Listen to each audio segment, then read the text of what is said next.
आते न वह परमेश जो गुरुदेव के आकार में रहता अंधेरा ही अंधेरा मोह का संसार रहता अंधेरा ही अंधेरा मोह का संसार में। अरे जिनको पाने के लिए हमें मानव देह मिली है, वे स्वयं अपनी प्राप्ति को अत्यंत सहज और सरल बनाने के लिए गुरुदेव का आकार लेकर आए हैं। आते न वह श्री राम जो गुरुदेव के आकार में आते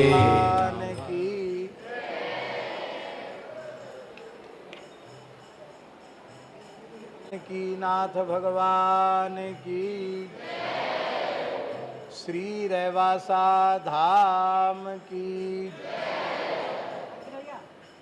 श्री चंद्रकलावतार परम रसिकाचार्य श्री स्वामी अग्रदेवाचार्य भगवान की, परम पूज्य श्री रैवासा महाराज की, सब संतन की, यज्ञेश्वरी जगज्जननी पूज्या गौ माता की, अखिल गोवंश की, भारत माता की, स्वामी श्री विवेकानंद जी महाराज की,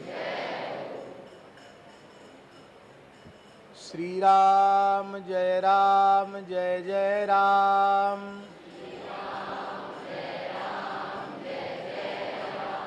श्री राम जय जय राम, श्री राम जय जय राम, श्री राम जय जय राम, श्री सीतारामचंद्र भगवान की, श्री जानकी नाथ भगवान की, श्री पहारी जी महाराज की। बड़ी प्रसन्नता हुई कि पूज्य रैवासा महाराज जी की प्रेरणा से स्थापित स्वामी विवेकानंद, क्या नाम है विद्यालय का? स्वामी विवेकानंद विद्या मंदिर के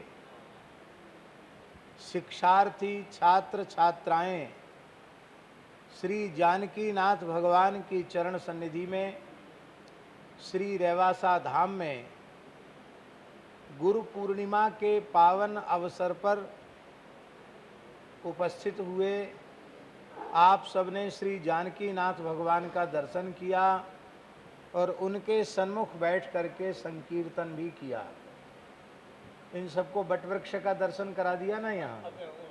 ठीक है, तो अब सब लोग प्रसाद पाएंगे। प्रसाद पाने के बाद फिर जो बटवृक्ष है जहाँ श्री स्वामी अग्रदेवाचार्य जी महाराज, जहाँ लगभग 500 वर्ष पूर्व आकर के विराजे थे, वो पवित्र वटवृक्ष आज भी है जहाँ उन्होंने गंगा जी को प्रकट किया था। तो उस स्थल का भी आप लोग दर्शन करेंगे। तो हमारा पहला आग्रह तो आप सबसे ये है कि आप उच्च से उच्च शिक्षा प्राप्त करने के बाद भी अपनी भारतीयता, राष्ट्रीयता, अपने पिता माता से प्राप्त संस्कार, उन्हें कभी भुलावें नहीं।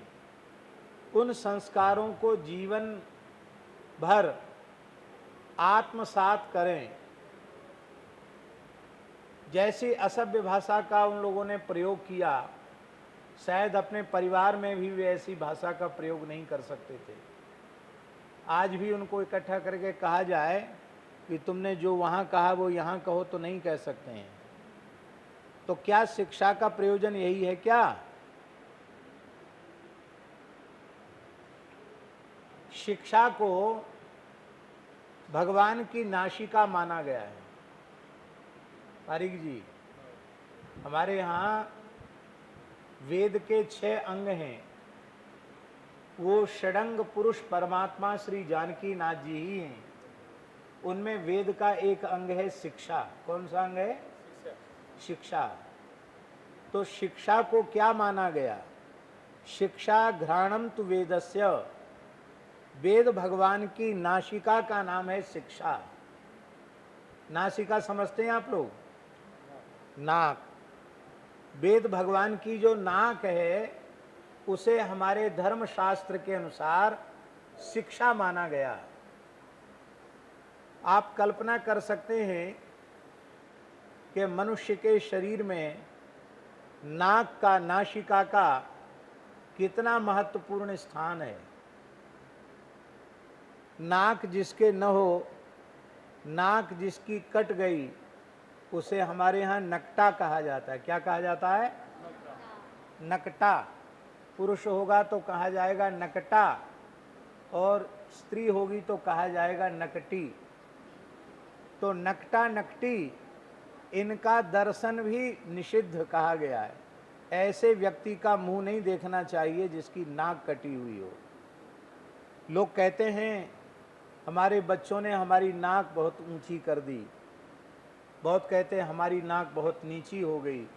इसका मतलब नाक माने प्रतिष्ठा भी होता है, और मनुष्य को सच्ची प्रतिष्ठा शिक्षा के माध्यम से ही प्राप्त होती है। तो यदि शिक्षित होकर के भी अशिक्षित से गया बीता व्यवहार हमारे द्वारा हुआ, तो फिर हम शिक्षा प्राप्त करने के बाद भी नकटा ही हैं, हमारी नाक नहीं है। इसका मतलब हम किसी को अपना मुंह दिखाने लायक नहीं है। शिक्षा हमें सबसे पहले कहाँ से प्राप्त होती है? हमें सबसे पहले शिक्षा प्राप्त होती है अपनी जन्मदात्री माता से। इसलिए हमारे यहाँ धर्मशास्त्र के अनुसार, भारतीय सनातन संस्कृति के अनुसार माता को प्रथम गुरु माना गया। प्रथम गुरु कौन है? माँ प्रथम गुरु है। प्रथम गुरु नहीं, यहाँ तक कहा गया नहीं मातृ समो गुरु। जितने भी गुरु हैं उनमें माता सबसे बड़ी गुरु है। माता के जैसी गुरु कोई दूसरी नहीं है। माता ने हमें सभ्यता सिखाई, हमें संस्कार दिए, हमें परिचय कराया कि ये तुम्हारे पिताजी हैं, ये तुम्हारे बड़े भाई हैं, ये तुम्हारी बड़ी बहन है, अथवा ये तुम्हारा छोटा भाई है, ये तुम्हारी छोटी बहन है। तुम्हारा अपने से बड़ों के प्रति कैसा व्यवहार होना चाहिए, तुम्हारा अपने से छोटों के प्रति कैसा व्यवहार होना चाहिए, ये शिक्षा हमें किसने दी? माँ ने। तो हमें संपूर्ण संस्कार और व्यवहार ये माँ ने प्रदान किए। इसलिए कोई पुत्र अथवा पुत्री अपनी माता के ऋण से कभी उऋण हो नहीं सकता है। काशी में एक राजा ने मणिकर्णिका घाट पर शिव मंदिर बनाया। बड़ा सुंदर पत्थर का बना हुआ शिव मंदिर है। और जब वो मंदिर की प्रतिष्ठा का संकल्प करने लग गया, तो राजा ने ब्राह्मणों से कहा कि हम माता के ऋण से मुक्त होने के लिए ये शिव मंदिर की प्रतिष्ठा कर रहे हैं। तो मातृ ऋण मुक्त्यर्थम ये प्रतिष्ठा कर्माहं करिष्ये। जैसे ही जल छोड़ा, मंदिर सहित शिवजी जमीन में चले गए। आज भी मंदिर का केवल शिखर दिखाई पड़ता है। इसका मतलब है आप चाहे जितनी तपस्या कर लो, दान पुण्य कर लो, अपनी माँ के ऋण से कभी उऋण हो नहीं सकते। इसलिए माँ के प्रति सदा श्रद्धा रखनी, माँ की आज्ञा का पालन करना, माँ के दिल को कभी दुखाना नहीं। बहुत सी लड़कियां लड़के पढ़ लिख करके अपनी माँ की प्रसन्नता का ध्यान नहीं रख पाते हैं। तो जो व्यक्ति अपनी माँ की प्रसन्नता का ध्यान नहीं रख सकता, वो चाहे जितनी ऊंची उपलब्धि प्राप्त कर ले, उसके हाथ कुछ नहीं लगेगा, उसका पतन निश्चित है, उसको दुख के गर्त में डूबना पड़ेगा, इसमें किसी प्रकार का कोई संदेह नहीं है। महाभारत में लिखा है कि जो व्यक्ति अपनी जन्मदात्री माता को सेवा से, आज्ञा पालन से संतुष्ट करता है, उस व्यक्ति को धरती के सारे सुख, सारे सम्मान अपने आप बिना प्रयत्न के प्राप्त हो जाते हैं। आप कहेंगे कोई उदाहरण दो, बहुत दूर खोजने की जरूरत नहीं है। इस समय जो देश के प्रधानमंत्री हैं, वो देश की स्वतंत्रता के बाद से लेकर अब तक पूरे संसार में सर्वाधिक सम्मान, विश्वस्तरीय राष्ट्रीय सम्मान प्राप्त करने वाले व्यक्ति हैं वो। आप, हमें संख्या याद नहीं है, शायद ऋषभ जी को पता होगा, आशीष जी को, 35-36 सम्मान उनको मिल चुके हैं। दुनिया के सर्वोच्च सम्मान, उसके पीछे उनकी योग्यता है, उनका भाग्य है, उनका संस्कार है, ये बात तो दूर की है। हमारा मन कहता है इस सबके पीछे है उनकी मातृभक्ति। वो अपनी माँ से कभी दूर नहीं हुए और माँ के दिल को उन्होंने कभी दुखाया नहीं। हर वक्त पर अपनी माँ से प्रेरणा ली और माँ ने जो कह दिया उस पर फिर उन्होंने विचार नहीं किया, ज्यों का त्यों उसे स्वीकार किया। तो उस व्यक्तित्व की मातृभक्ति का ही ये दिव्य परिणाम है कि वह कुशलता पूर्वक शासन भी कर रहे हैं और विश्व का, पूरे विश्व में भारत का मान उन्होंने सर्वोच्च सम्मान प्राप्त करके बढ़ाया है, भारत का सम्मान। इसी प्रकार जो व्यक्ति, ध्यान से सुने बच्चे हमारी बात, इसी प्रकार जो व्यक्ति अपने पिता को संतुष्ट कर लेता है सेवा से, आज्ञा पालन से, हमारे धर्मशास्त्र में कहा गया पिता ही स्वर्ग है, स्वर्ग कोई दूसरा नहीं है। पिता स्वर्गम, पिता ही स्वर्ग है। माता धरती है और पिता स्वर्ग है। इसलिए माता की प्रसन्नता से धरती के सुख और पिता की प्रसन्नता से स्वर्गीय सुख, स्वर्ग के सुख भी धरती पर उस व्यक्ति के लिए उतर आते हैं। तो इसलिए पहली गुरु कौन है? माँ। दूसरी गुरु कौन है? दूसरा गुरु कौन है? पिता। और तीसरे गुरु हैं जो आप लोगों को पढ़ा रहे हैं, आपको शिक्षा दे रहे हैं, ये भी आपके कौन हैं? गुरु। क्योंकि आपको यदि इन्होंने न पढ़ाया होता, आपके जो अध्यापक हैं या आपकी अध्यापिकाएं हैं, इन्होंने आपको पढ़ाया न होता तो आप समाज में बैठने के लायक नहीं होते, राष्ट्र और समाज की सेवा करने के लायक भी आप नहीं बन पाते। इसलिए अपने शिक्षक का सदा आदर करना। भले ही आप 12 कक्षा पूरी करके विवेकानंद विद्या मंदिर से, यही नाम है ना, श्री विवेकानंद, स्वामी विवेकानंद विद्या मंदिर से 12 क्लास तक अपनी पढ़ाई पूरी करके फिर कॉलेज में जाएंगे, लेकिन हमारा आपसे आग्रह ये है कि प्राइमरी से लेके 12वीं क्लास तक जिन अध्यापकों ने या जिन अध्यापिकाओं ने आपको पढ़ाया है, वे कहीं भी मिल जाएं, उनको सादर नमस्कार करना, उनको प्रणाम करना, उनका कभी तिरस्कार नहीं करना कि अब तो हम कॉलेज में चले गए, अब प्राइमरी में पढ़े थे तो क्या हुआ, ऐसा नहीं। जिससे एक अक्षर भी हमने पढ़ा है उसके प्रति जीवन पर्यंत कृतज्ञ रहना और सदा सर्वदा उसका सम्मान करना। तो कितने हो गए गुरु? एक माँ, एक पिता और एक शिक्षक। पर माता, पिता और शिक्षक, इनसे जो हमें शिक्षा मिलती है वो हमारे संसार के काम में आती है। किस काम में आती है? संसार के काम में आती है। उससे हमारा संसार का व्यवहार सधता है।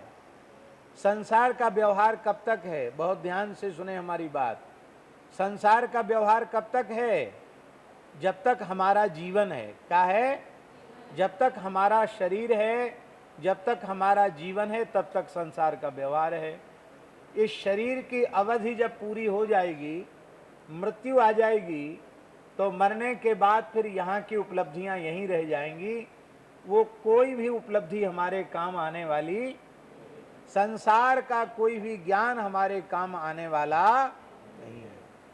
तो ऐसा कोई ज्ञान हो जो जीते जी भी हमारे काम में आवे और मरने के बाद भी हमारे काम में आवे, उस ज्ञान को देने वाले सद्गुरु होते हैं। कौन होते हैं? जो हमें ईश्वर से जोड़ते हैं, जो हमें धर्म से जोड़ते हैं, जो हमें भगवान से जोड़ते हैं और जो हमें मोक्ष के मार्ग पर ले जाते हैं। किस मार्ग पर? विद्या का फल क्या है? आप लोग सब पढ़े लिखे छात्र छात्राएं हैं, आपको याद है ना, सा विद्या या, याद है नहीं याद है? नहीं याद है बच्चों को? बोलो, सा विद्या या विमुक्तये। सा विद्या या विमुक्तये। सा विद्या या विमुक्तये। ये वेद का वाक्य है। इसका अर्थ है वही विद्या विद्या है जो हमको जन्म मृत्यु के चक्र से छुड़ा दे, जो हमें संसार चक्र से छुड़ाकर भगवान के चरण कमलों तक पहुंचा दे, हमारा परम कल्याण कर दे। वही विद्या विद्या है, बाकी सब अविद्या है। तो विद्या का फल भी संसार चक्र से छूटना ही है, और वह ज्ञान हमें सद्गुरु के माध्यम से प्राप्त होता है। आप कहेंगे वर्तमान समय में हम किस व्यक्ति पर विश्वास करें कि ये गुरु है? तो कोई ज़रूरत नहीं किसी व्यक्ति पर विश्वास करने की। गीता जी गुरु हैं। कौन है? गीता जी जानते ना, श्रीमद् भगवद गीता, उसके व्याख्याता कौन है? गीता के व्याख्याता कौन है? भगवान श्री कृष्ण। कौन है?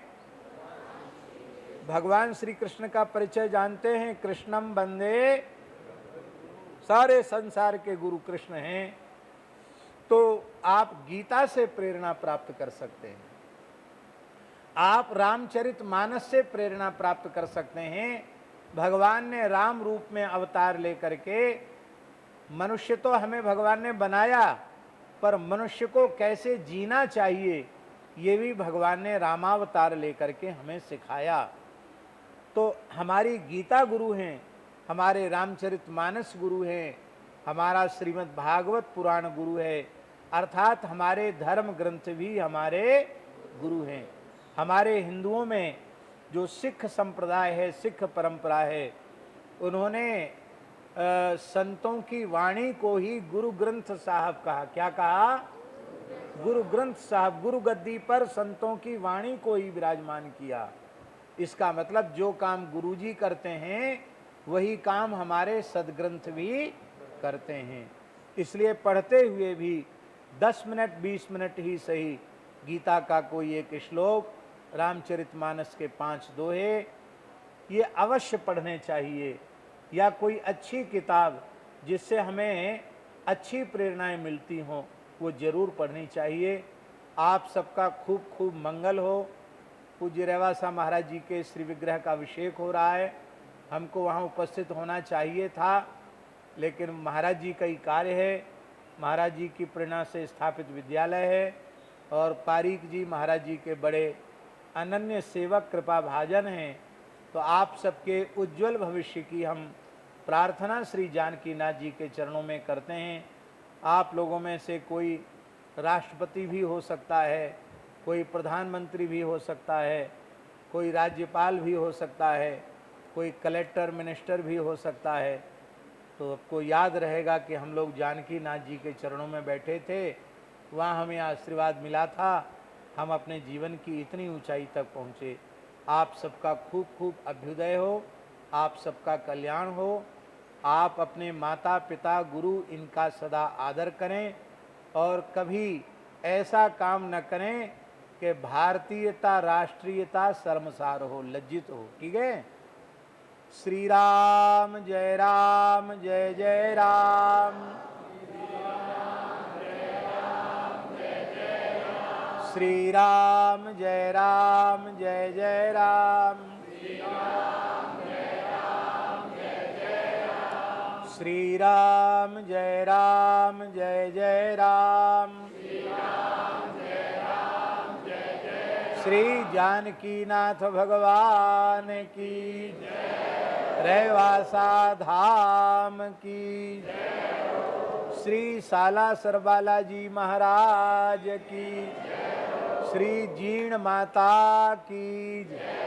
श्री शाकंभरी माता की। श्री खाटू श्याम बाबा की। सब संतन की। अपने अपने माता पिता की। गुरु गोविंद की। भारत माता की।